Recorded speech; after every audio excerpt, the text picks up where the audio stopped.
गोरे गाल वाली छड़ी कनी सुन गए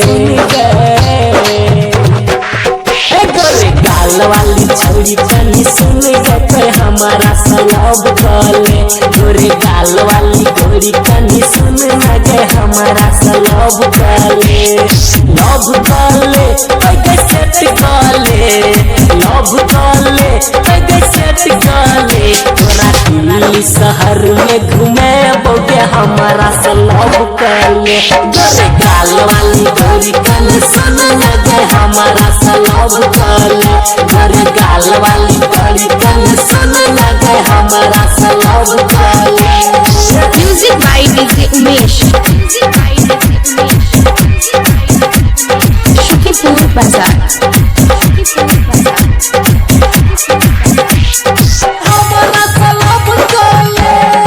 नथिया किन देबो के झुमको किन देबो नथिया किन देबो के झुमको किन देबो रोजे रोजे तोरा के शॉपिंग करेबो रोजे रोजे तोरा हम शॉपिंग करेबो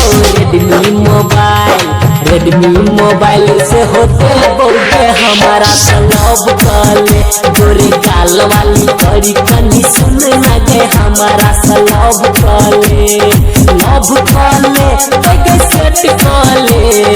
लव कले सेट कले तोरा दिल्ली शहर में घूमे बोगे हमारा सलब कले गोरे गाल वाली करी कनी सुन लगे हमारा सलब कले।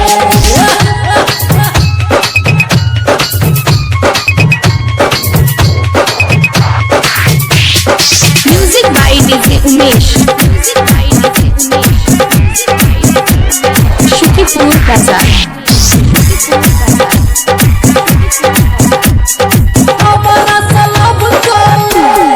मांग सजेबो के धोखा में देबो मांग सजेबो के धोखा में देबो गोवाला जाका के हनीमून मनेबो गोवाला जाका के हनीमून मनेबो सुनील झकास